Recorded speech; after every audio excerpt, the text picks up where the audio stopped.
अस्मद्गुरुभ्यो नमः। श्रीरङ्गसिंहगिरिदेशिकपादसेवा प्राप्ताखिलद्रविडवेदरहस्यजातं श्रीगौतमान्वयजमाश्रितभागधेयं गोपालदेशिकमहं शरणं प्रपद्ये। श्रीमद्गौतमवंशनायकमणेर्गोपालसूरेसुतं तत्पादाम्बुजलब्धयुग्मनिगमान्तार्थं सुशीलं सदा सद्विद्याविनयादिसद्गुणनिधिं स्वाचार्यनिष्ठान्वितं वन्दे वैष्णवभूषणं तमनघं श्रीरङ्गरामानुजं। कौशिकान्वयसञ्जातं वेङ्कटार्यतनूभवं वेदान्ताचार्यसच्शिष्यं उडैवर्लगुरुं भजे।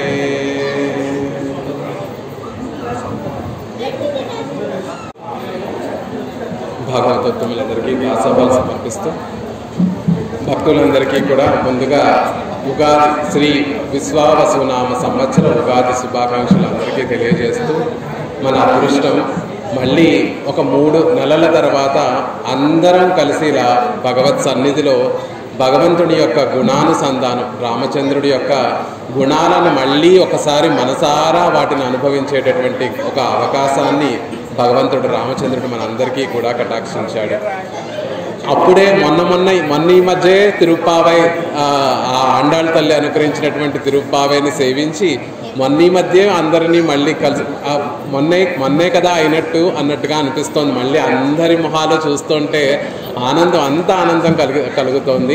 ఈ గుళ్ళో ఉన్నటువంటి ప్రత్యేకత ఏమిటంటే గుళ్ళోకి అందరూ వచ్చిన తర్వాత ఏదో మేము విడిగా దేవుణ్ణి చూస్తాము, భగవంతుడిని చూసేసి ఆయన కటాక్షాన్ని పొంది వెళ్ళిపోతాము అని కాకుండా ఒక కుటుంబంలో అందరూ కలిసిపోతారు. ఒకళ్ళని చూస్తే, ఎక్కడో ఊరి నుంచి వచ్చినటువంటి చుట్టాలను చూస్తే మనం ఎంత సంతోషపడతామో అలా ఒకరి మొహాలు ఒకరు చూసుకొని అంత ఆనందపడిపోతూ ఉంటారు. అది నిజంగా భక్తులకు ఉండేటటువంటి ఒక చక్కటి లక్షణం. భగవంతుడి కటాక్షంతో ఈ గుడిలో ఉన్నటువంటి వారందరికీ కూడా ఆ చక్కటి లక్షణం అయితే ఉంది. ఇందాక ఆ మంగతాయారు గారు వస్తూ ఉంటే అందరి మొహాల్లో అంతే ఆనందం, ఒకరినొకరిని పరిచయం చూసుకుంటూ ఉంటే అంత ఆనందపడిపోతున్నారు. నిజంగా అలా ఒక పండుగ వాతావరణం. ఒక 9 రోజుల్లో మన సీతమ్మ తల్లి వివాహం కళ్యాణం ఉంది అంటే, ఇంట్లో మన పిల్ల కళ్యాణం ఉంది అంటే మనం ఎలా అయితే అందరం కలిసి ఒక సంతోషంగా ఒక ఉత్సాహంగా మనం ఎలా అయితే సిద్ధపడుతూ ఉంటామో, అలా ఇక్కడ మన తల్లి సీతమ్మ తల్లి వివాహం ఒక 9 రోజుల్లో జరుగుతోంది అంటే ఇక్కడ ఉన్నటువంటి వారందరూ కూడా కలిసేసి ఇక్కడ చక్కగా భగవంతుడిని సేవించాలి, రామచంద్రుడి కళ్యాణానికి సిద్ధపడాలి అని అందరూ కూడా చక్కగా సిద్ధపడి వచ్చారు. అది చాలా ఆనందదాయకమైనటువంటి విషయం.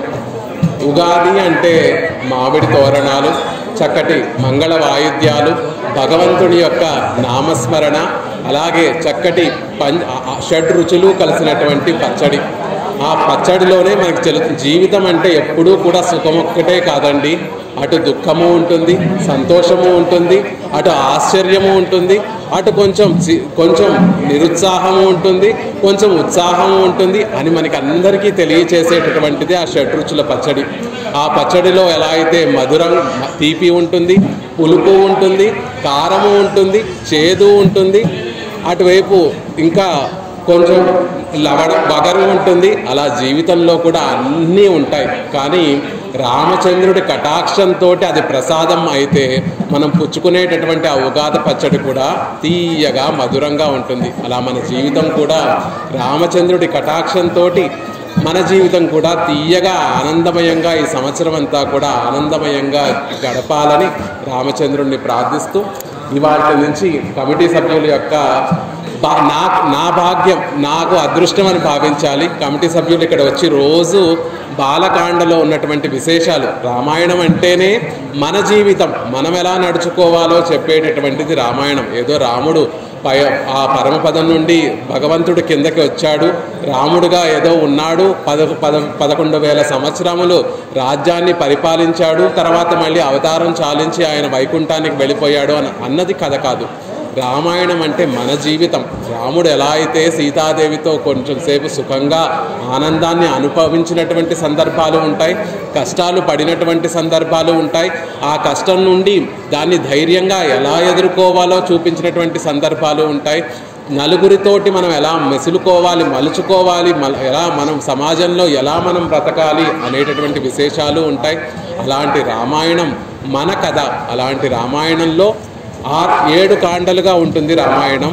ఆ 7 కాండల్లో మొదటి కాండము బాలకాండం. రామచంద్రుడి యొక్క బాల్యంలో జరిగినటువంటి విశేషాలన్నీ కూడా తెలియచేసేటటువంటి భాగాన్ని బాలకాండము అంటారు. ఆ బాలకాండని కమిటీ సభ్యులందరూ కూడా నన్ను మీ అందరితో కలిసి అదంతా పంచుకొని ఆనందించమని కోరటంతో నా భాగ్యంగా భావిస్తూ ఆ కమిటీ సభ్యులు అందించినటువంటి ఈ అవకాశాన్ని అందిపుచ్చుకోవడానికి మళ్ళీ మీ అందరితో కలిసి రామచంద్రుడి యొక్క గుణానుభవం చేయడం కోసం ఇక్కడికి వేయించేయడం జరిగింది. ఈ రోజు నుంచి ప్రతిరోజు కూడా గంట సేపు మనం అందరం కూడా రామాయణంలో ఉన్నటువంటి బాలకాండలో విశేషాలన్నీ కూడా తెలుసుకునేటటువంటి ప్రయత్నం చేద్దాం. బాలకాండలో ఉన్నటువంటి విశేషం ఏమిటి అంటే, మన సీతమ్మ తల్లి కళ్యాణం జరిగేటటువంటి ఘట్టం ఉండేటటువంటి కాండం భాగమే బాలకాండ. రామచంద్రుడు పుట్టడం దగ్గర నుంచి సీతా కళ్యాణం వరకు ఉండేటటువంటి విశేషములన్నీ కూడా ఉన్నటువంటి కాండ బాలకాండ. ఆ బాలకాండని రోజు యథావకాశంగా గంట సేపు అందులో ఉన్నటువంటి విశేషాలన్నిటినీ కూడా చెప్పుకునేటటువంటి ప్రయత్నం చేద్దాం. రామాయణం అంటేనే లోక కళ్యాణానికి ఉపయోగపడేటటువంటి చక్కటి గ్రంథం. రామాయణం విన్నా, రామాయణం చదివినా లోకానికి చక్కటి శ్రేయస్సు కలుగుతుంది. సమాజంలో భాగంగా మనం కూడా ఉండి మనం కూడా ఆ కటాక్షాన్ని పొందేటటువంటి వారం అవుదాం. రామాయణం అంటే భగవంతుడు ఈ లోకంలోకి వచ్చి రాముడిగా ఉండి తాను మనకి జీవితానికి పాఠం నేర్పినటువంటి ఒక చక్కటి గ్రంథం.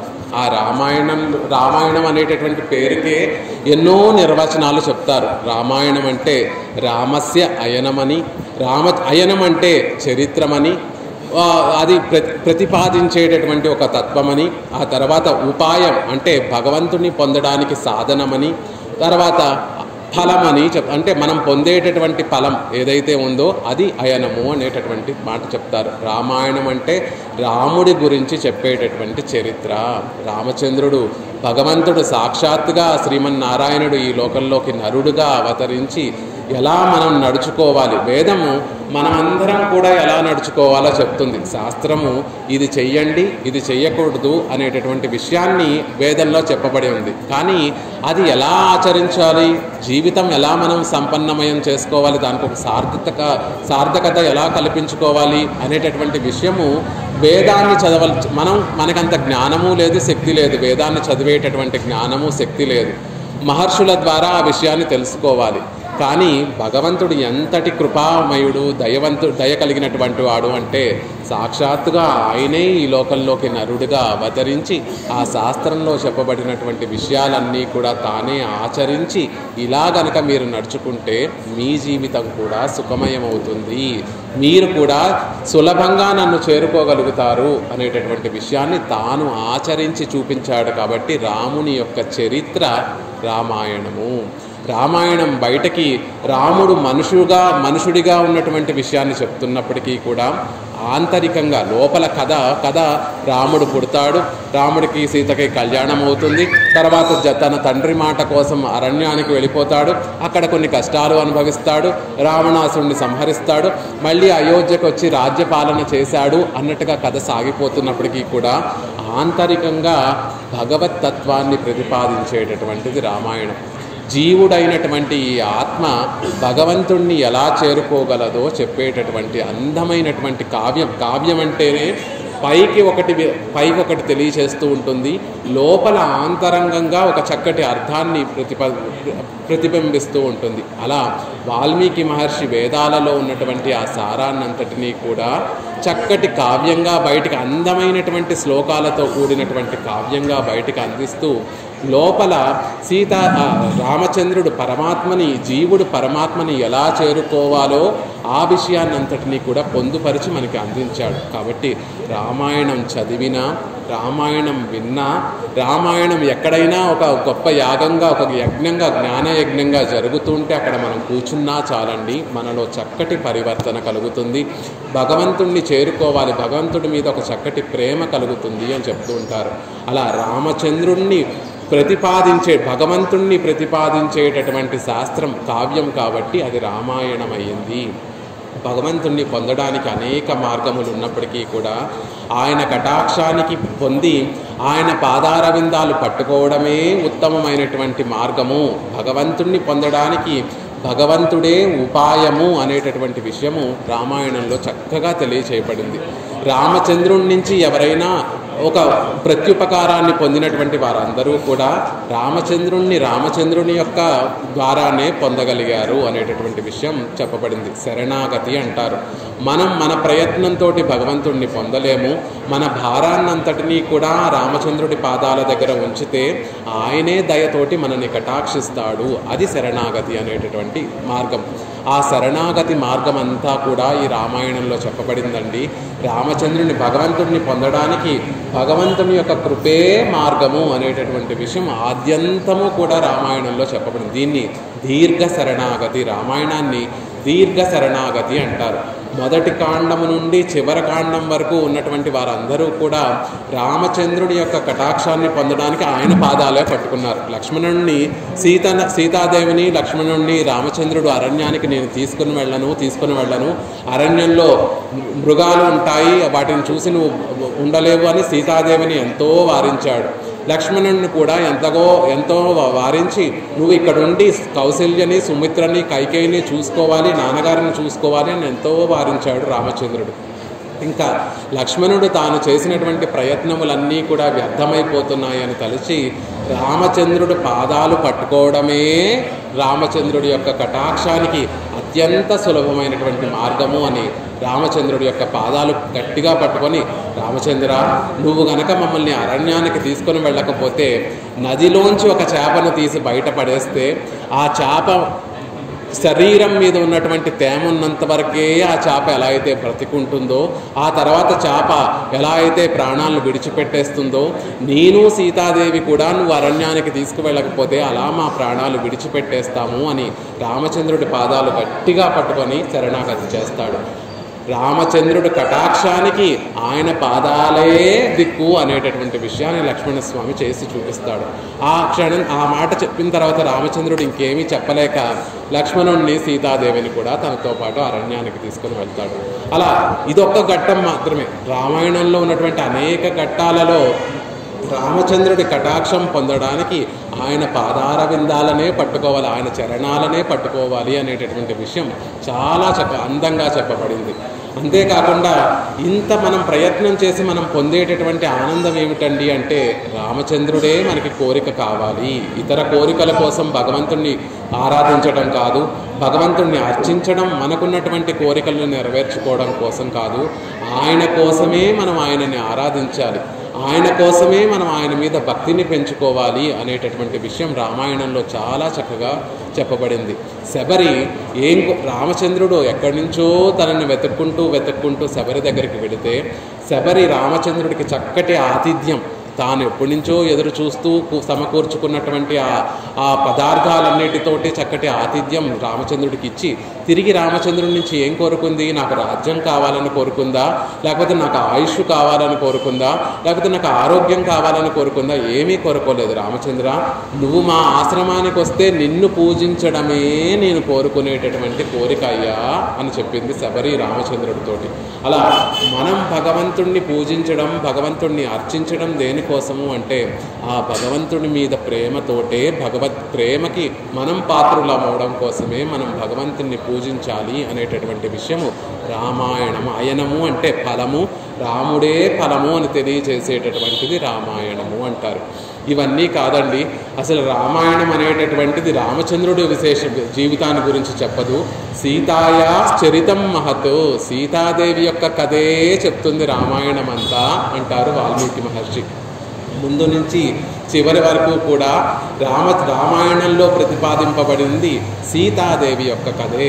రామచంద్రుడు సీతని పరిణయం ఆడడానికి ముందు ఏం చేశాడు? ఒక తాటకని సంహరించాడు, మారీచ సుబాహుల్ని సంహరించాడు. అంతే. సీతాదేవిని చేపట్టిన తర్వాత ఆయన ఎన్నో ఘన కార్యాలు చేశాడండి. అసలు ఆయనకు అంత గొప్ప కీర్తి కలగడానికి కారణం సీతాదేవే. కాబట్టి రామాయణం మొత్తం ఆద్యాంతము కూడా సీతాదేవి చరిత్ర చెప్పబడింది. సీతాయాశ్చరితం మహత్ అనేటటువంటి ఒక పదాన్ని ప్రయోగిస్తాడు వాల్మీకి మహర్షి.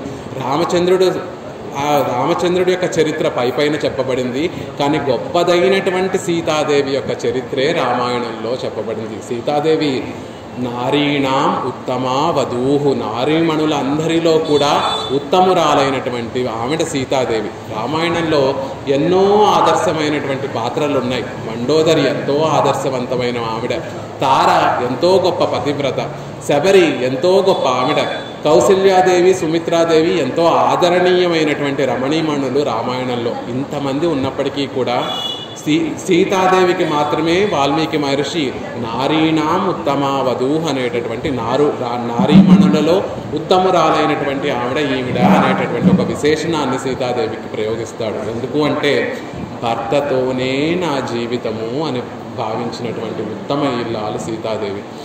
నిజంగా దశరథ మహారాజు 14 సంవత్సరముల అరణ్యవాసాన్ని కేవలం రామచంద్రుడికి మాత్రమే విధించినప్పటికీ కూడా సీతాదేవికి అలాంటి కట్టుబాట్లు ఏమీ లేకపోయినప్పటికీ ఆవిడ సుఖంగా అంతఃపురంలో ఉండి తాను అనుభవించినటువంటి సుఖాలన్నిటినీ కూడా యథేచ్ఛగా అనుభవించవలసినటువంటి అవకాశం ఉన్నప్పటికీ కూడా రామచంద్రుడు లేకపోతే నాకు ఆ చోటు నరకంతో సమానం. రామచంద్రుడు అరణ్యంలో ఉంటే అదే నాకు స్వర్గము, రాముడు ఉన్నటువంటి చోటే నాకు స్వర్గము అని భావించి తనకి ఎటువంటి నిర్బంధం లేకపోయినా కూడా రామచంద్రుడితోటి అన్నీ విడిచిపెట్టేసి నాకు రామచంద్రుడే అన్నీ అని భావించి స్వర్గమైన, సుఖమైన, సౌఖ్యమైన, సంతోషమైన నాకు రామచంద్రుడే అని భావించి రామచంద్రుడితోనే వెళ్ళినటువంటి ఆవిడ సీతాదేవి.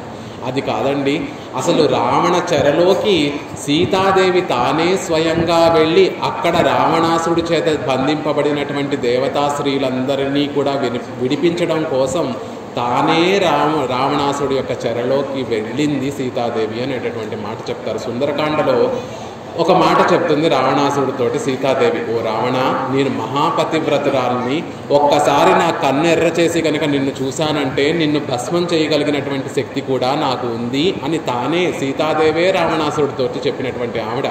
అంతటి శక్తి కూడా ఉన్నటువంటి ఆవిడ. తర్వాత హనుమ తోకకి మంట పెట్టినటువంటి సందర్భంలో హనుమ ఆ లంకనంతటినీ కూడా ధ్వంసం, ఆ అగ్నికి ఆహుతి చేస్తున్నటువంటి సందర్భంలో ఆ విషయాన్ని వచ్చి సీతాదేవికి చెప్తే, అయ్యో హనుమకి ఇంత ఆపద కలిగిందా ఓ అగ్నిదేవా, నేను నిజంగా రామచంద్రుడినే నమ్మి ఉన్నటువంటి దానినైతే హనుమకి ఏమీ కాకుండా చూడు అని సీతాదేవి ప్రార్థించింది. ఆ వెంటనే హనుమకు అప్పటి వరకు మండుతున్నటువంటి హనుమ తోక ఆ అగ్నిదేవుడు హనుమని ఏమీ చేయకుండా చల్లబడిపోయాడు. అంతటి పాతివ్రత శక్తి కలిగినటువంటి ఆవిడ రావణాసుడు ఒక భిక్షువు వేషంలో వచ్చి తనని ఎత్తుకుపోతూ ఉంటే తాను ఒక్కసారి కన్నెర్ర చేసి చూసుంటే ఆ క్షణంలోనే రావణాసుడు భస్మం అయిపోయి ఉండేవాడు. కానీ తానే కోరి మరీ రావణాసుడు చెరలోకి వెళ్ళిందండి సీతాదేవి. ఎందుకు అంటే ఆ రావణుడు ఆ చెరసాలలో బంధించి ఉన్నటువంటి ఆ దేవతాశ్రీలందరినీ కూడా విడిపించడానికి తాను కోరి ఉండి రామచంద్రుడికి దూరమయ్యి ఆ వ్యధనంతటినీ అనుభవిస్తూ అక్కడ ఉన్నటువంటి స్త్రీలను కాపాడడం కోసమే తాను అక్కడికి వెళ్ళింది.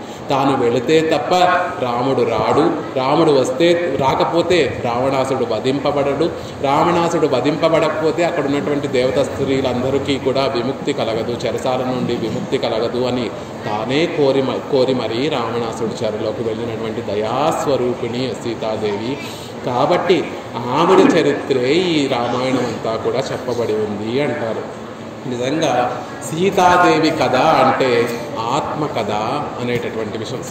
రామాయణంలో ఒక్కొక్క పాత్ర మనకి సంబంధించినటువంటి ఒక్కొక్క విషయాన్ని తెలియచేస్తుంది. రాముడు భగవంతుణ్ణి తెలియచేస్తే సీతాదేవి కథ అంతా కూడా మన కథని తెలియచేస్తుంది, మన ఆత్మ కథని తెలియచేస్తుంది. ఎలా ఉంది అంటే అయోధ్య అనేటటువంటి గొప్ప నగరంలో సీతాదేవి రామచంద్రుడు ఇద్దరికీ చక్కగా వివాహం జరిగింది, ఇద్దరూ సుఖంగా ఉంటున్నారు అయోధ్య నగరంలో. ఈ జీవుడు కూడా వైకుంఠంలో ఆ భగవంతుడికి రామచంద్రుడికి దగ్గరగా ఉండవలసినటువంటి వాడు. అలా అయోధ్య అని చెప్పబడేటటువంటి ఆ వైకుంఠంలో ఎప్పుడూ రామచంద్రుడికి పరమాత్మకి దగ్గరగా ఉండవలసినటువంటి ఈ జీవుడు కూడా ఆ అయోధ్యను విడిచిపెట్టి అరణ్యానికి వెళ్ళిపోతాడు. రామచంద్రుడు సీతాదేవి ఎలా అయితే అయోధ్యను విడిచిపెట్టి కైకేయి వరం కారణంగా ఎలా అయితే అరణ్యానికి వెళ్ళిపోయారో ఆ జీవుడు కూడా ఆ వైకుంఠం అనేటటువంటి అయోధ్యను విడిచిపెట్టి పరమాత్మతో పాటు సంసారం అనేటటువంటి ఈ అరణ్యంలోకి వచ్చేస్తారు. వచ్చినా పర్వాలేదండి, సంసారంలోకి వచ్చినా పర్వాలేదు. సీతాదేవి రామచంద్రుడితోటి అయోధ్యలో ఎంత సుఖంగా ఉందో అరణ్యంలో రామచంద్రుడితోటి అంతకన్నా గొప్పగా సుఖంగా ఉంది. చక్కగా చిత్రకూట పర్వతం దగ్గర రామచంద్రుడు సీతాదేవి హాయిగా ఉన్నారు. ఆ పర్ణశాలలో చక్కగా పర్ణశాల ప్రాంతంలో ఆ అరణ్యంలో కూడా సీతాదేవి రామచంద్రుడు ఇద్దరు సుఖంగా ఉన్నారు. 13 సంవత్సరాలు ఇద్దరు సుఖంగా జీవితాన్ని గడిపారు. కానీ ఒకానొక సందర్భంలో మారీచుడు మాయాలేడిగా వచ్చి రామచంద్రుడి యొక్క ఆశ్రమం దగ్గర తిరగటం ప్రారంభించాడు.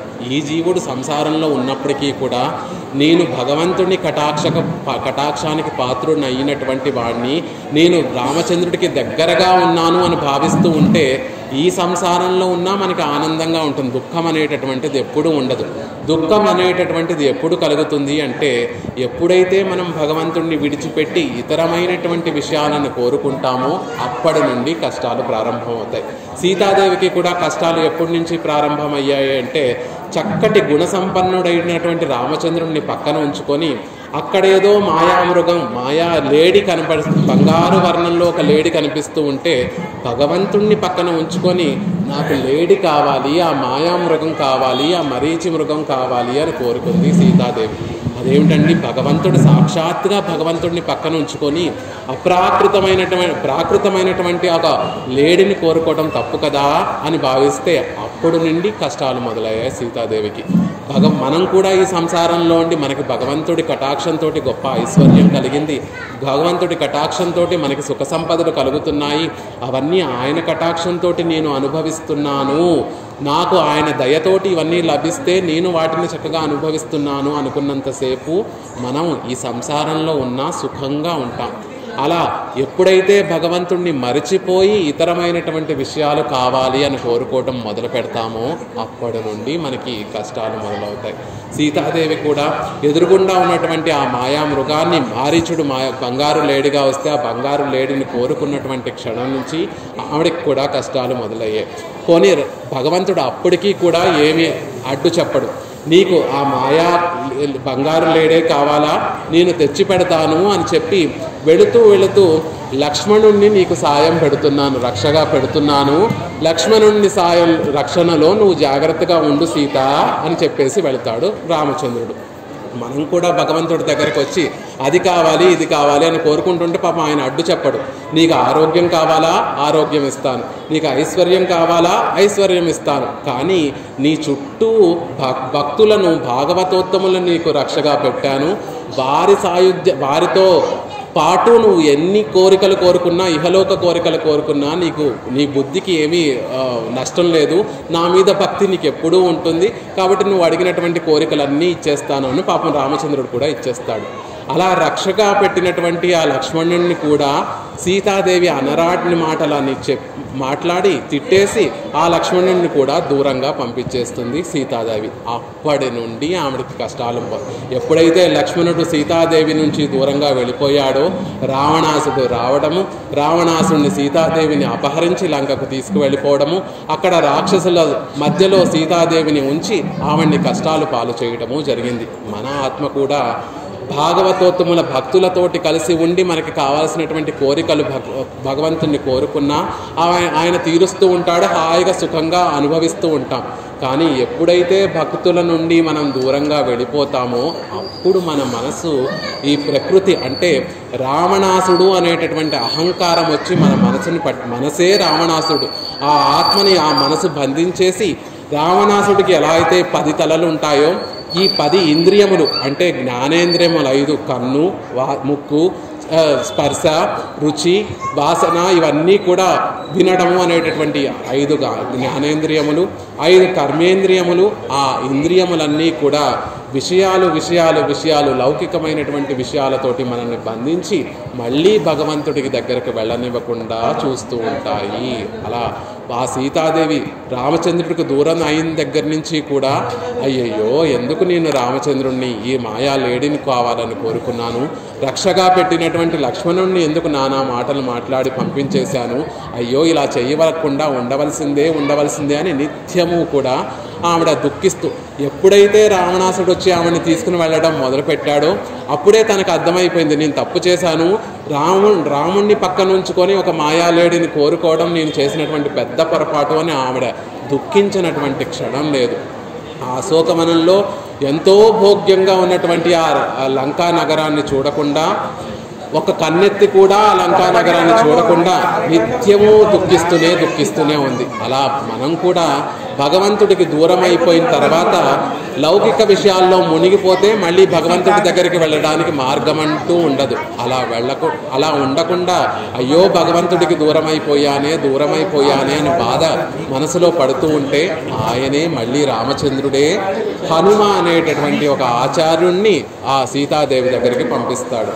హనుమని సీతాదేవి దగ్గరికి పంపించి, రామచంద్రుడు నీ కోసం వస్తాడు తల్లి, నిన్ను సుఖంగా మళ్ళీ తీసుకొని వెళ్తాడు రామచంద్రుడు అనేటటువంటి ధైర్యాన్ని సీతాదేవిలో మనసులో కల్పిస్తాడు భగవంతుడే. అలా మనం కూడా భగవంతుడికి దూరం అయిపోయాము, భగవంతుడిని పొందాలి అని పరితపిస్తూ ఉంటే మన దగ్గరికి కూడా చక్కటి గురువు అనేటటువంటి వారిని ఆ భగవంతుడే పంపించి వారి ద్వారా మనకి ధైర్యాన్ని కలిగిస్తాడు. భగవంతుడు ఉన్నాడు, ఆయన నీ కోసం వస్తాడు, మళ్ళీ నిన్ను తీసుకొని వెళ్ళి ఆయన పాదాల దగ్గర చేర్చుకుంటాడు అనేటటువంటి ధైర్యాన్ని ఇస్తాడు. ఆ తర్వాత ఆయనే స్వయంగా వచ్చి మన మనసు అనేటటువంటి ఆ రావణాసుని సంహరించి అందులో ఉన్నటువంటి అహంకార మమకారాలన్నిటినీ కూడా తొలగించి మళ్ళీ ఆ ఆత్మవస్తువును తీసుకొని అయోధ్య అనేటటువంటి ఆ వైకుంఠానికి చేరి మళ్ళీ ఆనందాన్ని కలగజేస్తాడు. ఇదంతా సీతాదేవి కథను చూస్తూ ఉంటే ఏదో కొత్త పాత్ర కల్పించి రచించినటువంటి పాత్ర కాదండి, మన కథ ఇది. భగవంతుడికి దూరమైనటువంటి మన కథ, భగవంతుడికి దూరమై సంసారంలో పడి భగవంతుడిని మరిచిపోయి ఈ విషయాలన్నిటినీ కూడా అనుభవించేటటువంటి మనలాంటి వారి కథే ఈ కథ అనేటటువంటి విషయాన్ని రామాయణం అంతా కూడా తెలియజేస్తుంది. అలా సీతాదేవి మనందరికీ పాఠం నేర్పడానికి తామిడ ఈ లోకానికి వచ్చి ఆత్మస్వరూపాన్ని చక్కగా తెలియజేసింది. కాబట్టి ఇది సీతాయాశ్చరితం మహత్ అంటారు. కాదండి, రామాయణం అంటే రావణాసుడు యొక్క వధ, అదే రామాయణం అని కొంతమంది అంటారు. రావణాసురుడు అంటే అహంకారానికి ప్రతీక. ఎలాంటి వాడు రావణాసురుడు అంటే, నన్ను మీరు నిలువుగా కానీ అడ్డంగా కానీ 2 చీలికలు చేసినా ముందు ఉన్నటువంటి వారికి ముందు పడను. ఎవరైనా రామచంద్రుడు ముందుంటే నన్ను అడ్డంగా నరికినా కూడా నేను రామచంద్రుడి వైపు పడను అన్నంత అహంకారం కలిగినటువంటి వాడు. అహము అంటే మనస్సులో నమః, మా అంటే నేను, నమః అంటే నేను కాదు, నాకు నేను చెందినటువంటి వాడిని కాదు అని అర్థం. కానీ దానికి రివర్స్ ఏమిటి అంటే అంతా నేనే అనేటటువంటి భావన కలిగి ఉండటం అహంకారం. నేను స్వతంత్రుణ్ణి, నా ప్రయత్నంతో నాకు ఈ గొప్ప స్థితి కలిగింది, నేను అనుభవించేటటువంటి సంపదలన్నీ కూడా నా ప్రయత్నంతో వచ్చినవి, నేను అనుభవించేటటువంటి సుఖ సంతోషాలన్నీ కూడా నా వల్లనే నాకు వచ్చాయి అనేటటువంటి భావన కలిగి ఉండటం అహంకారం. ఆ అహంకారానికి ప్రతీకే రావణాసురుడు. ఆ అహంకారానికి సాయం చేసేటటువంటి వారు ఇద్దరు. ఒకరేమో కుంభకర్ణుడు, ఇంద్రజిత్తు, తన రావణాసుడు కుమారుడైనటువంటి ఇంద్రజిత్తు. కుంభకర్ణుడు మమకారానికి ప్రతీక. రావణాసుడికి 2 సోదరులు, ఒకరు కుంభకర్ణుడు, ఇంకొకటి విభీషణుడు. కుంభకర్ణుడు, నువ్వు రావణాసుడు తప్పు చేసినా ఒప్పు చేసినా నేను రావణాసుడితోనే ఉంటాను అని చివరి వరకు రావణాసుడితో ఉండి రామచంద్రుడి చేతిలో సంహరింపబడినటువంటి వాడు. విభీషణుడు ఎలాంటి వాడు అంటే, నాకు అన్నయ్య రావణాసురుడు, కానీ ఆయన తప్పు చేస్తూ ఉంటే నేను రావణాసురుడితోటి ఉండను. నేను చేయవలసింది ఏమిటి అంటే, అన్న తప్పుడు మార్గంలో వెళుతూ ఉంటే అన్నను సరిదిద్దడానికి నేను చేయవలసినటువంటి ప్రయత్నం అంతా కూడా చేస్తాను. ఇక నా ప్రయత్నం సరిపోకపోతే గనక నాకు సర్వవిధ బంధువు అయినటువంటి భగవంతుడు రామచంద్రుడి దగ్గరికి వెళ్ళిపోతానే తప్ప ఈ శరీరంతో కలిగినటువంటి బంధువు అయినటువంటి రావణాసురుడి దగ్గర ఉండను అని భావించేటటువంటి వాడు విభీషణుడు. కానీ కుంభకర్ణుడు మాత్రం అన్న తప్పు చేస్తున్నాడు అని తెలుసు, అన్నను వారించాలి అని తెలుసు, అయినా కూడా పిచ్చి మమకారం. మనకి కూడా శరీరంతో కలిగినటువంటి ఈ బంధాల మీద ఎలా అయితే పిచ్చి మమకారం ఉంటుందో, అలా మమకారంతో ఎలా అయితే మనం శరీర బంధువులే మనకి సర్వస్వం, శరీరంతో వచ్చినటువంటి తండ్రే సర్వస్వము, తల్లే సర్వస్వము, భార్యే సర్వస్వము, బిడ్డలే సర్వస్వం అని ఎలా అయితే మనం పిచ్చి మమకారంతో ఉంటామో ఆ మమకారానికి ప్రతీక కుంభకర్ణుడు.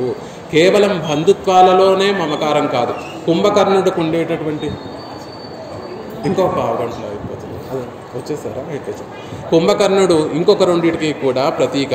ఎప్పుడు తిండి లేకపోతే పడుకోవటం, ఈ రెండే పనులు. 6 మాసాలు తింటాడు, 6 మాసాలు పడుకుంటాడు. మనం కూడా లౌకిక విషయాల పట్ల అత్యంత మమకారం కలిగినటువంటి వాళ్ళం. భగవంతుడి వైపు చూడకుండా లౌకిక విషయాలను ఆస్వాదించడము, వాటిని అనుభవించడమే గుణంగా కలిగినటువంటి వారము మనం. అలాంటి మమకారానికి ప్రతీక కుంభకర్ణుడు. ఇంద్రజిత్తు కోపానికి ప్రతీక అంటారు. క్రోధం, ఏదైనా ఒక వస్తువుని కావాలనుకుంటే ఆ వస్తువు లభించకపోతే కామం, ఏదైనా వస్తువు కావాలనుకోవడం కామం, ఆ వస్తువు లభించకపోతే తీవ్రమైనటువంటి కోపం మనకు వస్తుంది. ఆ కోపంలో విచక్షణంతా మర్చిపోయి ఏం చేస్తున్నామో తెలియనటువంటి స్థితిలో మనం ఉంటాం. అలా ఇంద్రజిత్తు క్రోధానికి ప్రతీక. అలా రావణాసుడిని, ఇంద్రజిత్తుని, కుంభకర్ణుణ్ణి సంహరించి సీతాదేవిని రక్షించడమే రామాయణము. మనలో కూడా రామచంద్రుడి కటాక్షంతో మనలో ఉన్నటువంటి అహంకారము, ఆ కామము, క్రోధము, మమకారము భగవంతుడు తొలగించడమే రామాయణము అని చెప్తారు. ఇలా రామాయణానికి అనేక అర్థములున్నా అలాంటి విశిష్టమైనటువంటి రామాయణంలో రేపటి నుంచి బాలకాండలో ఉన్నటువంటి విశేషాలన్నీ కూడా యథావకాశంగా మనం సేవించేటటువంటి ప్రయత్నం చేద్దాం. నాకు ఈ అవకాశం ఇచ్చినటువంటి కమిటీ మెంబర్లందరికీ కూడా మళ్ళీ ఒకసారి ధన్యవాదాలు తెలియజేసుకుంటూ, మళ్ళీ ఎక్కడికో దూరంగా ఉన్నటువంటి ఒక చుట్టాలు మళ్ళీ ఇంటికి వచ్చి అందరినీ చూస్తే ఎంత సంతోషం అనిపిస్తుందో, నాకు కూడా మీ అందరినీ చూస్తే అబ్బా మళ్ళీ మన వాళ్ళందరినీ ఒకసారి చూసామే అనేటువంటి ఆనందం నాకు కలిగింది. అలాంటి అవకాశం నాకు ఇచ్చినటువంటి మీ అందరికీ కూడా అనేక దాసోహాలు. సీతారామచంద్రుడి యొక్క కటాక్షం పరిపూర్ణంగా మన అందరి మీద ఉండి ఆనందంగా మన జీవితం ఉండాలి, ఆరోగ్యంగా మన జీవితం ఉండాలి. ఆ ఆనందంతో, ఆరోగ్యంతో నిత్యము భగవంతుడికి వచ్చి యథాశక్తిగా, యథామతిగా భగవంతుడికి సేవ చేసుకోవాలి. అలా రామచంద్రుడు మనను కటాక్షించాలని ప్రార్థిస్తూ